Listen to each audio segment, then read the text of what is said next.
Bendito sea el nombre de Jesús. Gracias. Dios les bendiga, hermanos, una vez más.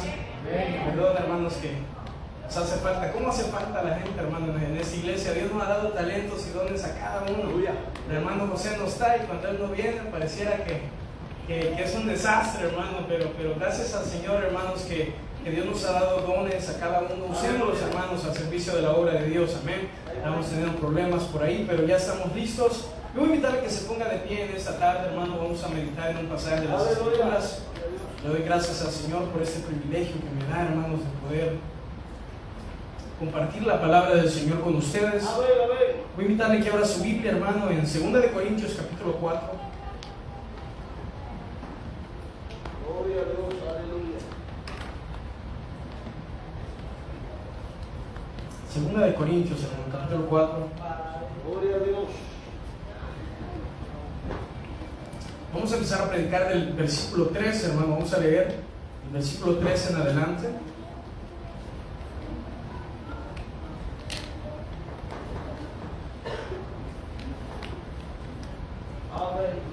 ¿Ya lo tenemos, hermanos? 2 de Corintios capítulo 4, versículo 3. Leemos la palabra del Señor como está escrito, hermano, y dice: pero si nuestro evangelio está encubierto, entre los que se pierden está encubierto, en los cuales el Dios de este siglo cegó el entendimiento de los incrédulos, para que no les resplandezca la luz del evangelio de la gloria de Cristo, el cual es la imagen de Dios. Porque no nos predicamos a nosotros mismos, sino a Jesucristo como Señor, y a nosotros como vuestros siervos por amor de Jesús. Versículo 6.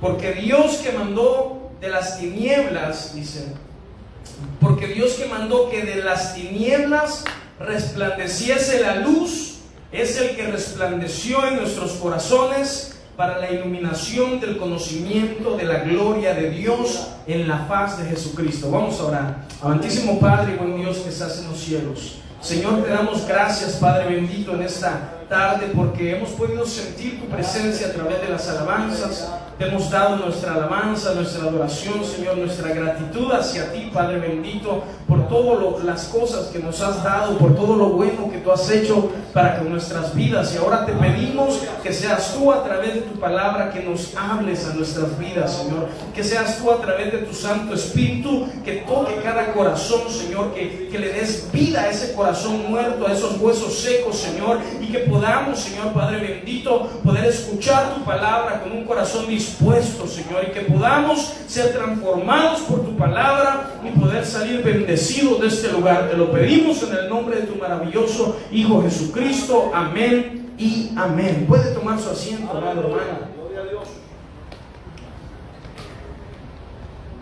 El apóstol Pablo, hermanos, antes de ser apóstol, era un fariseo, hermanos, que era muy celoso con su tradición. Era un fariseo que era muy celoso con sus creencias. Era una persona que estaba incluso, hermano, estaba dispuesto a dar su vida por lo que él creía. La Biblia nos enseña, hermano, que la secta de los fariseos era la secta más religiosa en el tiempo de Jesús, en el primer siglo.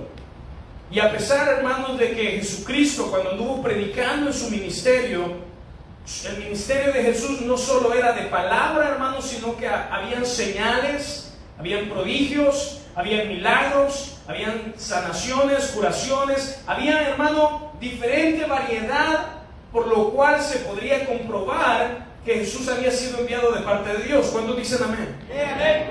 Incluso, hermanos, allá en Juan capítulo 3, cuando se le acerca aquel hombre que era también fariseo, ¿cómo se llamaba? Nicodemo. Se acerca Nicodemo de noche a Jesús y le dice: Rabí, nosotros sabemos que tú has sido enviado de Dios. ¿Por qué? Porque las señales que tú haces sabemos que nadie más las puede hacer si no es enviado de Dios. Bien interesante, porque los fariseos sabían, hermanos, que Jesús había sido enviado por Dios, que la palabra que Jesús predicaba era una palabra que estaba conforme a la voluntad de Dios.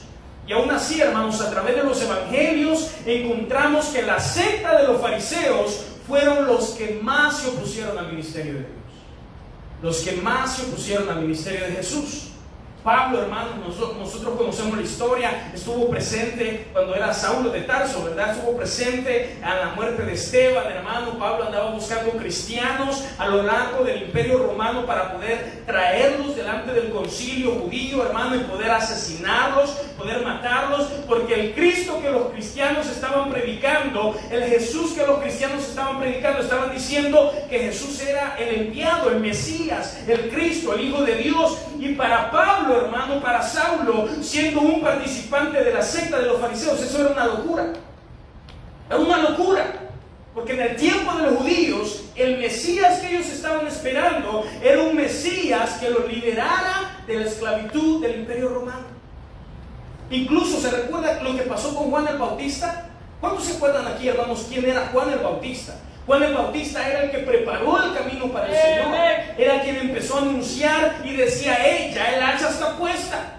Ya viene detrás de mí, viene uno de que ni siquiera soy digno de quitarle las sandalias de los pies. Juan el Bautista predicaba de Jesús. Juan el Bautista tuvo la oportunidad de bautizar a Jesús. Juan el Bautista estuvo presente ahí cuando el Espíritu Santo descendió en forma de paloma, cuando los cielos fueron abiertos y se escuchó una voz del cielo que decía: este es mi Hijo amado, en el cual yo tengo complacencia. Juan el Bautista estaba ahí. ¿Y saben qué pasó con Juan cuando Herodes lo mandó a la cárcel? ¿Saben qué pasó con Juan? Juan mandó mensajeros a Jesús y le dijo: manden a decirle a Jesús que si es Él a quien nosotros estábamos esperando, o hay que esperar a alguien más. Y nosotros leemos eso en los evangelios y nos preguntamos: ¿pero por qué Juan el Bautista hizo una pregunta como esa? ¿Que a poco él no escuchó la voz del cielo? ¿Que a poco él no supo de que María concibió por obra del Espíritu Santo? Una virgen concibió. ¿Por qué Juan estaba mandando mensajeros a Jesús a preguntarle si era él realmente a quien teníamos que esperar o era otra persona? Porque Juan no podía entender que él estaba predicando: el Mesías ha llegado, y todavía los pecadores tienen control, y él estaba preso en una cárcel. Hermanos, ese mismo concepto que tenía Juan el Bautista, incluso los apóstoles no entendían cuál era el propósito de Jesús en su primer venida. Hermanos, la Biblia nos enseña que sí, Jesús iba a venir en dos etapas. La primera etapa iba a ser para ser el Cordero que iba a morir por nuestros pecados, y ahora estamos esperando la segunda etapa. Jesús ya no va a venir, hermano, como amor. Jesús no va a venir porque dice Juan, dice: Dios no envió a su Hijo al mundo ¿a qué? A condenar al mundo, sino que el mundo fuera salvo por Él. Pero eso fue en su primer venida. En la segunda venida, hermano, Jesús regresará y va a venir a apartar a las ovejas de los cabritos. ¿En qué bando va a estar usted, hermano? ¿En qué lado lo va a hacer el Señor? Dice la Biblia que el Señor va a apartar a las ovejas de los cabritos y le dirá a uno: entrar al gozo del Señor, entrar a la tierra prometida, al cielo nuevo, tierra nueva. Y a los otros los va a apartar y los va a condenar para una eternidad. Pero el problema de los fariseos era que no entendían eso. Pablo, siendo Saulo de Tarso, no comprendía eso. Y hasta que encontró, hermanos, a Jesucristo camino a Damasco, hasta que esa luz tan gloriosa que se le apareció, que le dio vida a él, entendió el Evangelio de Dios. Pablo, años después, aquí donde está escribiendo a la iglesia en Corinto, hermano, en 2 de Corintios, Pablo le dice en el versículo 3: si nuestro Evangelio está encubierto, escuchen, 2 de Corintios capítulo 4, versículo 3: si nuestro Evangelio está encubierto, entre los que se pierden está encubierto, dice Pablo. Porque dice, versículo 4: en los cuales el Dios de este siglo cegó el entendimiento de los incrédulos, para que no les resplandezca el que, hermano, la luz del Evangelio de la gloria de Cristo, el cual es la imagen de Dios. Vamos a desentrañar eso, hermano. Pero si nuestro Evangelio está encubierto, entre los que se pierden está encubierto. Hermano, hoy en día, yo no sé si usted ha tenido la oportunidad de salir y hablarle a alguien de Cristo, salir a evangelizar a las calles, tocar puertas y poder presentar el plan de salvación, poder presentar el Evangelio. La palabra Evangelio lo único que significa es buenas nuevas de salvación. ¿Y cuáles son esas buenas nuevas de salvación? Es de que Dios mandó a su Hijo a morir por pecadores y que por medio de Cristo podemos ser salvos. Ahora, cuando nosotros presentamos esa gran verdad del Evangelio a las personas, ¿cuál es la reacción que tenemos de la mayoría de personas, hermanos? ¿Será que las personas sienten algo en sus corazones que los hace postrarse delante del Señor en arrepentimiento y fe? ¿O la mayoría de personas rechazan el Evangelio? La mayoría de personas dicen, pero que yo no necesito de Jesús. Yo tengo una vida tranquila, ¿yo para qué voy a ser cristiano pues? Si yo tengo un buen trabajo, yo tengo una buena casa, vivo en Estados Unidos, ¿qué más le puedo pedir a la vida? Y ellos rechazan el Evangelio de Dios, no logran entender. Es más, Pablo en 1 Corintios dice que para los judíos, dice, el Evangelio es tropezadero, y para los gentiles es locura. No entienden el Evangelio, no entienden la cruz de Cristo.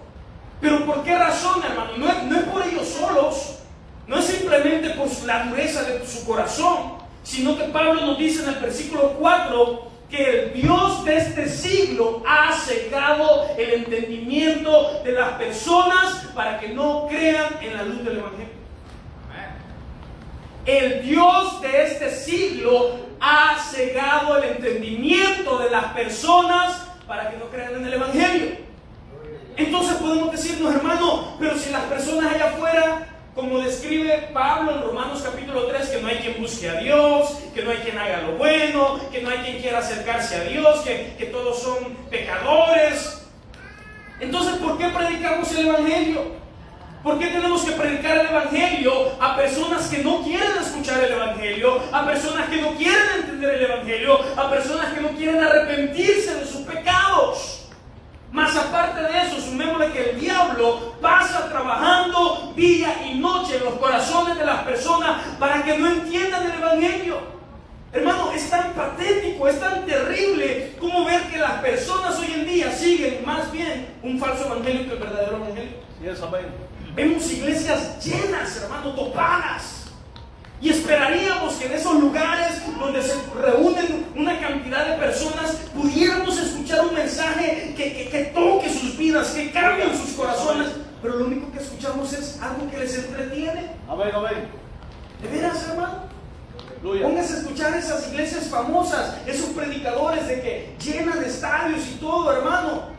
Están predicando un evangelio diferente al que predica Pablo, los apóstoles, la Biblia, al mismo evangelio que predicó Jesús. Desde un principio el ministerio de Jesús fue: arrepiéntanse y crean en mí, arrepentidos y convertidos. Aleluya. Jesús predicó eso en su ministerio. Luego siguen los apóstoles y predicaron un evangelio del arrepentimiento. Luego siguió Pablo y predicó un evangelio del arrepentimiento. La iglesia a lo largo de los siglos ha predicado un evangelio de arrepentimiento. Pero ¿cuál es el evangelio que se predica hoy en día? Ven a Cristo y vas a tener mucho dinero. Santo. Ven a Cristo, que Cristo te va a hacer millonario. Santo. Cristo quiere que seas un campeón en esta vida. Ven a Cristo, que Cristo te va a prosperar como nunca lo has hecho. Te va a dar una empresa, te va a dar una buena esposa, te va a dar carros de lujo. Ese es el evangelio que están predicando. Están predicando una vida, hermano, que la Biblia no enseña que vamos a vivir acá. Y disculpe, hermano, yo quizás estoy tratando aquí con personas, hermanos, de que quizás tienen un concepto tan terrenal, hermano. Yo cuando hablo con jóvenes, cuando hablo con mis amigos tan cercanos, les digo: no se acomoden a los estándares de este mundo. ¿Saben por qué, hermano? Porque hoy en día nosotros los jóvenes nos acomodamos a lo que la sociedad dice que es correcto. Pensamos que el casarnos, que el tener hijos, que el tener un buen trabajo, que el tener una pensión es suficiente y ya con eso triunfamos en la vida. No, hermano, esos son los estándares del mundo. Y si tú quieres tener eso, lo puedes llegar a tener, pero al final de tu día vas a ser miserable. Miserable. Las personas más ricas de este mundo, hermano, incluso las personas que han tenido una posición de poder, cuando ustedes examinan e investigan al final de sus días, no se querían morir. ¿Y por qué no se querían morir, pues? Si lo tuvieron todo, tuvieron placer, tuvieron deleite, tuvieron, hermanos, de poder, riquezas, todo lo que pudieron querer tener, lo tuvieron. ¿Y por qué no querían morirse? Porque sabían que todo lo que habían hecho no era suficiente. Hermano, la persona sin el evangelio está vacía. La persona sin el evangelio sabe que algo le falta, sabe que hay un hueco en su corazón que el dinero no podrá llenar, que la mujer no podrá llenar, que ningún placer de esta tierra podrá llenar, hermano. ¿Sabe por qué? Porque hemos sido creados a imagen y semejanza de Dios. Y Dios nos creó para que nosotros reflejáramos su gloria. Amén. Y cuando tú vives conforme a tu voluntad, créeme, hermano, al final de tus días tú sabrás si en realidad ha valido la pena todo lo que has hecho. Vas a llegar en ese momento, en el hecho de tu muerte, y vas a saber si valió la pena salir con tus amigos, trabajar 40 años para comprar esa casa que tienes. Santo. O sea, ¿qué te va a dar eso para la eternidad, hermano? Nada. Y la gente se enfoca tanto en lo terrenal que se olvida del Evangelio. Amén, amén. Se olvida. Amén. Se olvida del Evangelio. Amén. Sí, es En los aleluya. cuales el Dios de este siglo, dice, cegó el entendimiento de los incrédulos, para que no les resplandezca la luz del Evangelio, de la gloria de Cristo. Escucha, hay una gloria en el Evangelio. Amén. Hay una gloria en el Evangelio. O sea, no estamos predicando a un simple hombre, hermano, el cual es la imagen de ¿qué? De Dios, dice el versículo 4. Aleluya. No estamos predicando que José Smith vino y murió por nosotros. No estamos predicando, hermano, que Elena de White vino y murió por nosotros. No. No estamos predicando a un simple hombre. No estamos predicando a una simple persona. Lo que predicamos en el Evangelio es que Dios se hizo carne. Aleluya. Para morir en una cruz. Amén. Para que usted y yo pudiéramos pasar la eternidad junto con Él. Aleluya. Así de simple. Para que nosotros pudiéramos ser rescatados del dominio, no solo, hermano, del diablo, porque muchas personas piensan que del infierno el diablo los va a estar castigando ahí, metiéndoles ¿cómo se llama ese, hermano? El tenedor. Muchas personas piensan que el diablo les va a estar, hermano, atormentando. No. El diablo va a ser echado al lago de fuego. Amén, amén. Lo que las personas incrédulas van a sufrir en el infierno va a ser la ira de Dios. Amén. Va a ser el castigo de Dios. No va a ser el diablo que te va a castigar. No, va a ser Dios mismo quien va a echar toda su ira sobre ti. Santo. Por eso, hermano, cuando nosotros comprendemos el Evangelio, debería de llenarnos de gozo, de alegría, de motivación. Sí, pasamos momentos difíciles, sí, pasamos problemas, sí, pasamos tribulaciones, pero entiende, hermano, de que lo que tenemos nosotros, el regalo del Evangelio, vale más que cualquier cosa. Aleluya. Gloria a Dios. Vale más que cualquier cosa de este mundo. Gloria a Dios. Cristo lo puso como esa piedra preciosa de gran precio, esa perla que vale la pena venderlo todo solo por tener esa perla de gran precio. Aleluya. El Dios de ese siglo no quiere que veamos la gloria del Evangelio, que Cristo es la imagen de Dios. Pablo sigue diciendo, versículo 6, porque no nos predicamos a nosotros mismos. Escuchen, hermano, escuchen, predicadores, hermanos que les gusta salir a evangelizar, no cuente su testimonio, hermano, eso hágalo después. No cuente de que Dios lo sanó de cáncer, eso hágalo después, hermano. ¿Sabe por qué? Porque ninguno de esos testimonios va a traer ningún alma a Cristo. No lo va a traer. Lo que usted necesita predicar es el Evangelio. Ya, cuando ya sean cristianos, platiquémosle las experiencias que hemos tenido con el Señor, platiquémosle todas las obras que Dios ha hecho en nuestra vida, pero no salga a la calle y dígale, mire, fíjese que Dios me sanó de cáncer. Ah, qué bueno. Ok, pues, que le vaya bien. Hermano, eso no hace nada. Incluso Jesús, en una parábola, hablando con respecto al rico y Lázaro, explica esto tan perfecto, hermano. Jesús dijo, habían dos hombres, uno que era rico y otro que era un mendigo y que se sentaba a la mesa del rico a comer. Murieron los dos, fueron al Hades. Amén, amén. Allá de lejos, dice Jesús, el rico vio a Lázaro y le dijo, Padre Abraham, permite que Lázaro moje la punta de su dedo en agua y me refresque mi lengua porque estoy atormentado en esta llama. Ajá, sí es, amén. Cierto. Padre Abraham le dice, no, mira hijo, tú tuviste tus bienes en vida, tú disfrutaste tu dinero, disfrutaste esa casa, disfrutaste ese carro, ahora te toca ser atormentado. Y aquel pasó sus males, pero ahora le toca ser consolado. Y el rico le dice a Padre Abraham, le dice, ok, Padre Abraham, pero entonces envía a Lázaro a la casa de mis hermanos para que se arrepientan y no vengan a este lugar. Escucha lo que estaba pidiendo el rico, hermano. Si no que era algo lógico, ¿verdad? Quizás sus hermanos conocían que este pobre estaba ahí siempre, que había muerto, y si lo vieran resucitar, ellos pudieran creer en el Evangelio. Pero ¿qué fue la respuesta que Jesús le da usando a Padre Abraham? Le dice, no, a Moisés y a los profetas tienen, que los oigan. ¿Tú quieres que sus hermanos se arrepientan? A Moisés y a los profetas tienen. ¿Saben qué representa Moisés y los profetas, hermano? El Antiguo Testamento, la Biblia, la palabra de Dios. Amén, A amén. Moisés y a los profetas tienen, óiganlos, que ellos lo oigan, para que se arrepientan. ¿Y cuál fue la respuesta del rico? No, padre Abraham, mis hermanos no leen la Biblia. Santo. Mis hermanos no escuchan a Moisés, no escuchan a los profetas. Pero si alguno se levantara de los muertos y fuera y les predicara, yo sé que ellos se van a convertir, padre Abraham. ¿Qué fue la respuesta que Jesús les dice?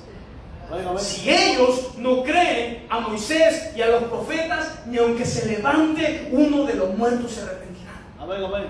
Porque el hombre no necesita señales. El hombre no necesita confirmar que si Dios existe o no. No, hermano, los fariseos tuvieron a Jesús 3 años y medio viendo señal tras señal, señal tras señal, señal tras señal, y al final lo terminaron crucificando. Amén, amén. Al final lo terminaron matando. Eso no le pidas a Dios señales para creer. No le pidas a Dios que te sane del cáncer para creer. No, dile que cambie tu corazón para que puedas arrepentirte y creer en el Evangelio de Dios, hermano. El hombre no necesita señal. So, no prediquemos nuestro testimonio, hermano. Prediquemos el Evangelio. Dice Pablo, versículo 5, porque no nos predicamos a nosotros mismos, Amén, amén. sino a Jesucristo como Señor. Aleluya. Esa palabra Señor en griego, hermano, kurios, esa palabra en griego solo era usada para las personas que tenían poder, como el César. Aleluya. Kaiser kurios, decían en griego en el primer siglo. El César es Señor, el César es Rey. Pero no, los cristianos empezaron a decir, no, Christos kurios. El Señor, Jesucristo es Señor. Aleluya. Y muchas personas quieren tener a Cristo como su Salvador, ¿verdad? Pero no lo quieren tener como Señor. No, hermano, sí, yo ya recibí a Cristo y yo sé que Cristo al final me va a ayudar a ser salvo. Pero es tu Señor, es quien gobierna tu vida, es quien te da, haces la voluntad de tu Señor. Amén, amén. Dice Pablo, no nos predicamos a nosotros mismos, sino predicamos, dice, a Jesucristo como el Señor, escúchalo, como el Señor, y a nosotros como vuestros siervos. ¿Por qué? Por amor de Jesús. Escuchen, cada palabra que la Biblia nos da es para que meditemos, hermano. Tú estás sirviendo en la iglesia, Dios te ha dado un privilegio, Dios te ha dado un don, pero ¿lo estás haciendo por amor? ¿O lo estás haciendo por compromiso? Santo. ¿Lo estás haciendo por parte de la rutina? ¿O nomás porque quieres ser visto? Yo predicaba el día de ayer, hermanos, en una iglesia en Pomona, y les decía cuán importante es entender la santidad de Dios. ¿Saben por qué, hermano? Porque cuando Isaías vio la visión celestial, allá en Isaías capítulo 6, los cielos abiertos, el trono y al Señor que estaba sentado y a los serafines que volaban y decían, santo, santo, santo es el Señor, la reacción de Isaías fue, yo no merezco ver esto, yo no merezco estar aquí porque yo soy un pecador. Amén, amén. Muchos de nosotros entramos por la iglesia hasta con el pecho parado, como que el Señor nos merece, el Señor nos necesita. Ahí viene el pianista, ahí viene el cantante. Es que no hay otro que predique mejor que yo. Hermano, nosotros somos, hermano, somos, dice, barro en sus manos. Aleluya. No somos nada. Si usted, Dios le ha puesto un talento, si a usted Dios le ha dado un ministerio, ya sea de cantar, de servir, de orar, de acomodar las sillas, de barrer, de trapear, hágalo con amor. Hágalo con amor, dice el versículo 5, porque nosotros somos siervos de ustedes, estamos para servirles por amor a Jesús. Aleluya. Gloria a Dios. Versículo 6. Y este versículo 6 es bien impactante. ¿Saben por qué, hermano? Porque nosotros podríamos decirle a Pablo, ok, Pablo, el hombre está depravado, el hombre no quiere buscar de Dios, el hombre tiene su corazón duro, más aparte el diablo lo está trastornando para que no entienda el evangelio. ¿Para qué predicamos entonces, pues? ¿Para qué hacemos el esfuerzo de venir al matutino y de pedirle al Señor que sane las almas? Si el hombre no quiere, si el diablo no lo va a soltar, ¿para qué, Pablo? Pablo nos explica en el versículo 6, dice, porque Dios. ¿Por qué predicamos el evangelio? ¿Por qué aún sabiendo que el enemigo está tratando de trastornar el entendimiento de los incrédulos? Dice Pablo, porque Dios, que así como en el Génesis, que mandó que de las tinieblas resplandeciese la luz, es el que resplandeció, dice Pablo, en nuestros corazones para la iluminación del conocimiento de la gloria de la faz de Cristo. Lo que Pablo está diciendo básicamente en el versículo 6 es que así como Dios en el libro de Génesis, cuando no había nada creado, dijo, hágase la luz, y la luz fue hecha, hermano, llega un punto de la vida de cada persona en donde no importa qué tan duro esté su corazón, corazón, no importa qué entenebrecido está su corazón, cuando Dios dice hágase la luz, ese corazón brilla y la luz del Evangelio entra, hermano, en su vida. Y la persona se arrepiente, la persona llora, la persona viene a Cristo en arrepentimiento y fe, hermano. Por eso no se avergüence de predicar el Evangelio. Por eso no piense, hermano, que es tiempo perdido. Cuando usted va y le habla a su vecino que es un borracho, que es un mujeriego, que le gusta el pleito, que le gusta el chisme, piensa usted, hay cristianos que decimos, nada, que eso no va a cambiar. Santo. Le voy a predicar mejor a otro por ahí que se vea más frágil del corazón. No, hermanos, el Evangelio transforma el hombre más duro de corazón. A ver. Dios es especialista en quebrar corazones duros. Aleluya. Sí, es amén. Vamos, predicamos a nosotros mismos, predicamos la gloria del Evangelio. Ajá, sí, es amén. Y hermanos, en este caminar del Evangelio, muchas veces vamos a sufrir muchas pruebas. Vamos a pasar por momentos difíciles. Pero hermanos, Dios está con nosotros. Aleluya. Amigo, tú que te encuentras en esta noche, en este lugar, el Evangelio que te predicamos no es para que tú pienses que Dios te va a dar una vida perfecta, ¿no? No es para que pienses que Dios te va a dar un trabajo mejor de la nada, ¿no? Quizás Dios te quiere tener en ese trabajo para que tú ahora le prediques a tus compañeros. No pienses que Dios te va a cambiar de esposo o de esposa. Si vienes al no, quizás Dios quiere que tú conviertas a tu esposo, que tú conviertas a tu esposa. No creas que Dios va a cambiar a tus hijos de la nada, no quiere que tú empieces a trabajar para que tus hijos cambien. Sí, es amén. Hermano, tenemos que entender que el Evangelio de Dios implica cambios y no siempre va a ser cosas que a nosotros nos van a traer placer. Amén, amén. Jesucristo dijo, si alguno quiere venir en pos de mí, niéguese a sí mismo, tome su cruz y sígame, dijo Jesús. Pero hoy en día se presenta un evangelio diferente, que hay muchas personas que están dentro de la iglesia porque los han convencido y no han sido convertidos. Santo. Vayan conmigo un poco más abajo, hermanos, allá en el versículo 8. Es más, empecemos desde el versículo 7. Miren lo que dice el versículo 7. Aleluya. Pero tenemos este tesoro, dice Pablo, en vasos de barro, para que la excelencia del poder, dice, sea de Dios y no de nosotros. Escuche lo que les estaba diciendo, somos barro en las manos del Señor. Aleluya, sí, es No amén. tenemos que enaltecerlo. El día que usted se ponga por encima de Dios, que diga, no, es que esta iglesia por el pastor Torres está como está, porque el pastor es cosa seria, y Loki, ese día el Señor, hermano, nos va a desamparar. Amén. Ese día el Señor va a apartar a su Santo Espíritu. ¿Sabe por qué, hermano? Porque no se le puede dar gloria a dos señores. Amén. Tenemos que reconocer que somos vasos de barro delante de Dios. Aleluya. Hay pastores que están incluso por encima de Dios. En iglesias que parecen ya, hermano, jerarquías, que se hace lo que el pastor dice, y aunque sea incómodo y aunque sea contrario a la Biblia, pero aquí se hace lo que el pastor dice. No, hermanos, nosotros tenemos que entender que nuestras vidas son barro en las manos del alfarero. Aleluya. Dice Pablo, tenemos este tesoro en vasos de barro, versículo 7, para que la excelencia del poder sea de Dios y no de nosotros. Versículo 8, cristiano, cristiana y amigo que estás aquí, escucha lo que Pablo va a decir en el versículo 8, que estamos, ¿qué? Atribulados en todo. ¿Está atribulado usted, hermano? ¿Le atribula alguna cosa o está bien? Yo estoy atribulado por muchas cosas. Amén, amén. Hermano, dice Pablo, estamos atribulados en todo, mas no angustiados, no se angustie. Aleluya. Tranquilo, sí está pasando tribulación, el Señor está tratando con usted, lo está pasando por el fuego y usted está Santo. torciéndose porque el Señor le está dando el proceso. Sí, está bien, está atribulado, pero no se angustie. Aleluya. Descanse en el Señor. Amén. El Señor está en control. Aleluya. Dice Pablo, dice, en apuros, mas no desesperados. Ay, hermanos, que no ha llegado lo de la renta, ya viene la renta y no me ha caído, pero ni un 5. Había un hermano que contaba siempre que decía, no, yo fui, dice, donde el pastor al principio de mes le digo, pastor, no tengo para la renta, ya casi va a venir la renta y yo no tengo trabajo. Y le decía, pastor, no me preocupe, tranquilo. Pasaron 2 semanas y no había conseguido trabajo la persona, y iba donde el pastor y le decía, pastor, es que estoy preocupado porque mire, no tengo trabajo y no tengo para la renta. Tranquilo, le decía, no se preocupe. O sea, que él pensó de que el pastor dijo, bueno, el pastor que me va a echar la mano ahí con la renta, porque me dice que no me preocupe.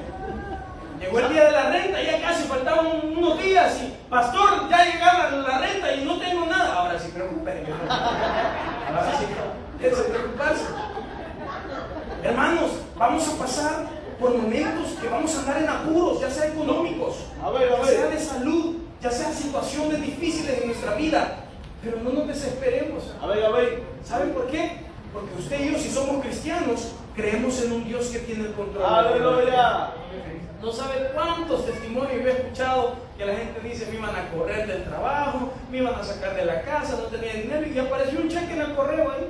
Santo. Apareció un cheque y con eso el Señor me dio para pagar. Tantos testimonios. Amén. Mi papá contaba la vez pasada el testimonio de cómo Dios me salvó de morir en un accidente de carro. Es increíble, hermano. Hasta el día de hoy no lo entiendo. Amén, amén. Ustedes lo escucharon de boca de mi papá, ahora lo van a escuchar de boca de mí. Iba manejando, hermano, no era en el freeway, era, me recuerdo, en una calle bien transitada.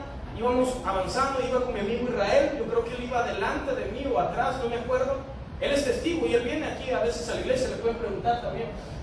Íbamos hacia un trabajo, hermanos, y yo me acuerdo que iba como a 50, 60 millas por hora en esta calle, cuando de repente, hermano, iba en el último carril y alguien salió de una tienda, así salió y se metió. Exactamente, cuando yo iba a pasar, hermano, se metió a mi carril y yo lo iba a impactar, hermano. Faltaban como 5 segundos para que yo lo impactara. Me recuerdo que tenía un Honda Civic negro, hermano, fue mi primer carrito, todo viejo.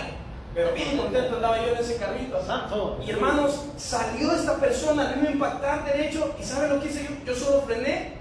Y yo de lo asustado, ya ve que uno a veces dice: yo soy bueno, de lo asustado porque sabía yo que me iba a matar ahí, me iba a chocar, solté el volante. Santo. Solté el volante. Frené, hermanos, y cuando yo frené, el carro hizo esto. Y se volvió a meter. El carro, había un carro que venía a la par de mí aquí. Cuando yo frené que iba a impactar a este carro, yo frené, mi carro se fue para acá, no golpeó al de acá, pero había otro carro enfrente. Y mi carro, cuando iba a golpear al otro, se me volvió a meter a mi carril, ya pasando al que iba a golpear, y agarré el volante. ¿Cómo hice eso? Yo no hice nada. Aleluya. Yo no lo hice, yo solté el volante, yo solo frené. Y el Señor me libró de ese accidente. Aleluya. Aleluya.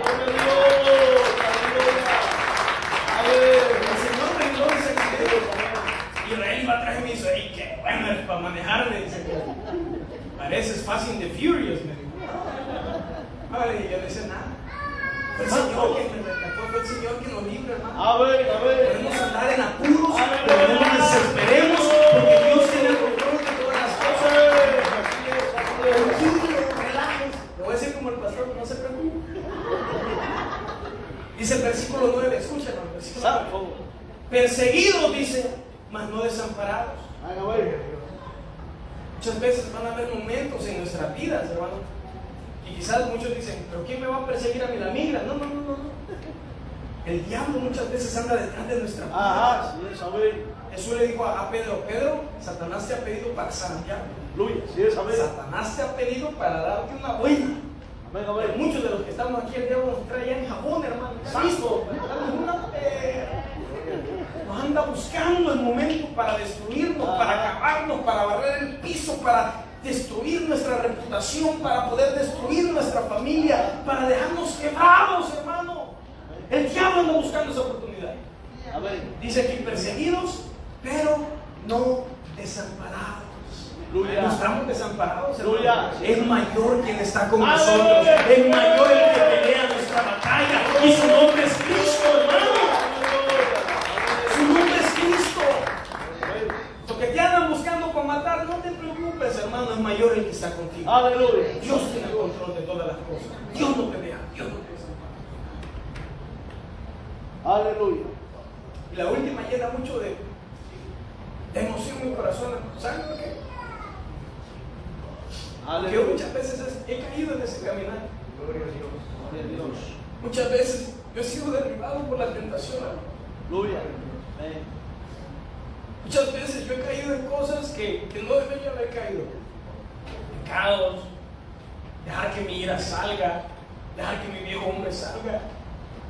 Santo. Yo he sentido como el diablo ha ganado muchas batallas en mi vida, ¿sabes? Gloria a Dios. Y en ese momento, cuando tú te ves en el suelo, te ves derribado, tú sientes que ya no hay motivo para seguir, porque dices, o sea, muchos de nosotros quizás estamos batallando con un pecado que hemos venido por muchos años y no podemos dejar o no podemos superar, o con sentimientos de tristeza, de raíces de amargura que no podemos dejar, y el diablo nos sigue derribando, nos sigue derribando. Amén, amén. Como que el diablo lo deja a uno, que uno avance, y de repente te da en esa pata donde sabe él que tú vas a caer y vuelves a caer, hermano. Aleluya, sí, amén. y vuelves a sentirte que le estás fallando a Dios y sientes que eres inútil delante de Dios. Aleluya, así es. Pero Pablo dice, derribados pero no destruidos. Aleluya. Hermano, el cristiano en esta carrera van a haber momentos en donde Dios te va a permitir que tú vayas a 100 por hora, hermano. Tú vas a ir corriendo, tú vas a ir fuerte espiritualmente, bien orado, bien ayunado. Tú vas a ir peleando la batalla corriendo, hermano. Van a haber momentos en donde tú vas a bajar la velocidad, en donde tú vas a ir caminando. Van a haber otros momentos en que quizás vas a ir, hermano, más despacio, ya casi no avanzando. Y otros momentos en donde te va a tocar ir arrastrándote, hermano. Pero el cristiano sigue caminando la carrera, porque mayor es el que está con nosotros. No es por nuestra fuerza. El enemigo nos puede derribar, el enemigo nos puede zarandear, pero jamás nos va a destruir, hermano. Porque estamos en las manos del Señor. Amén. Quizás muchos de los que estamos aquí están batallando con algo. Aleluya. Muchos quizás de los que estamos aquí hemos querido cambiar ciertas cosas y no hemos podido, hermano. Siga pidiéndole al Señor, siga pidiendo por su vida, siga pidiendo por su situación, porque el diablo no nos puede destruir. El diablo no nos va a destruir. Gloria a Dios. Porque Cristo está con nosotros. Amén. Cristo está con nosotros. Bendito sea el nombre. Prediquemos este evangelio, hermano. Amén. Prediquemos el evangelio de nuestro Señor Jesucristo. Aleluya. Prediquemos sabiendo que Dios va a hacer la obra en los corazones de aquellos que Él sabe que van a hacer la obra. En el libro de los Hechos dice, Dios añadía a aquellos que iban a ser salvos. Amén. Dios añadía a su iglesia a los que iban a ser salvos. Hermanos, sigamos predicando este evangelio. No engañemos a la gente. No los traigan porque va a haber un buen talento. No, Santo. hermanos. No traigan ese tipo de gente. No se desesperen porque somos pocos. Pero que las personas que estemos aquí, que realmente estemos porque hemos decidido seguir. Aleluya. Porque hemos decidido vivir la vida cristiana. Y que cuando prediquemos este evangelio, también podamos predicar que sí vamos a tener aflicciones, sí vamos a tener tribulaciones, sí van a haber momentos que nos vamos a sentir solos, pero que Cristo va a estar con nosotros. Amén.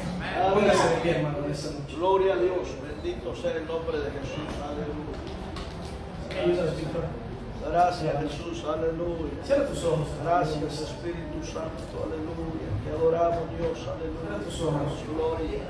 El Señor nos ha hablado de nuestras vidas en esta noche. Aleluya. El Señor ha sido bueno para con nosotros. Yo quiero hacer una invitación en esta noche, hermano. Yo quiero hacer una invitación. Si hay alguien que en esta noche Aleluya, Señor. el Señor le ha hablado a través de la palabra Aleluya, y Señor. quiere poner su vida Gracias, Dios. delante del Señor, venir a Él de arrepentimiento, que pasa al frente. Gracias, Dios. Hay un grupo de hermanos que va a orar por tu vida, hay un grupo de hermanos que va a encomendarte al Señor. Si hay alguien en este lugar que ha sentido el toque del Señor, la Biblia dice, si oyeres hoy mi voz, no endurezcáis vuestro corazón. Gracias, Espíritu Santo. El Señor está aquí, hermano. El Señor puede transformar tu vida en esta hora. Aleluya. Si hay alguien pasa al frente, si no lo hay, vamos a hacer una oración. Vamos a pedirle al Señor por nuestras vidas. Vamos a pedirle al Señor que nos ayude a que podamos ser esos cristianos y esas cristianas que el Señor quiere que seamos. Aleluya. Aquí viene un hombre, pasa al frente. Vamos a orar por esa vida. Cierre sus ojos y te seguir donde está. Cierre sus ojos. Señor, en esta noche, Padre bendito, venimos delante de tu presencia, pidiendo por este joven, Señor. Él reconoce, Padre Santo, que alejados de ti no podemos hacer nada.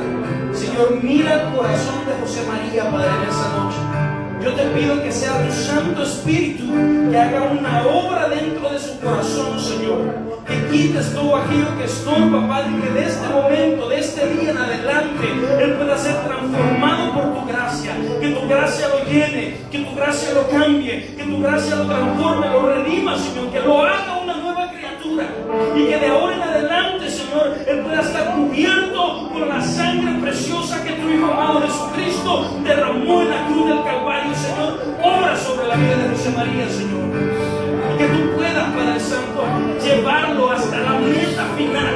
Y aunque vengan pruebas, que aunque vengan luchas, que aunque vengan problemas, Señor, que pueda seguir corriendo la carrera de la fe, porque Él no va a estar solo, Señor. Tú vas a ir con Él, tú vas a pelear su batalla.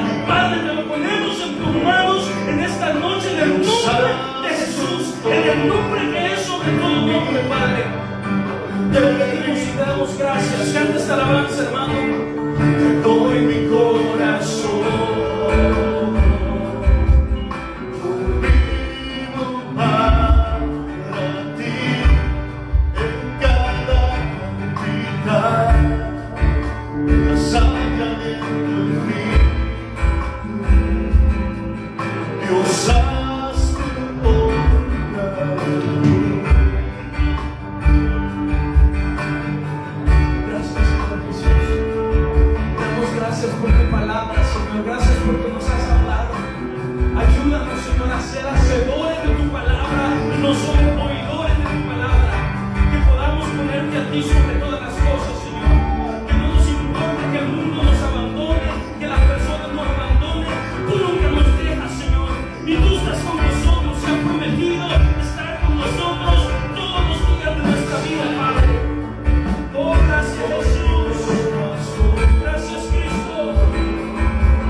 Aleluya. Tome su asiento, amada iglesia. Qué bueno. ¿Cuántos los hemos gozado esa noche? Qué bueno. Dios es fiel. Dios nos ha hablado.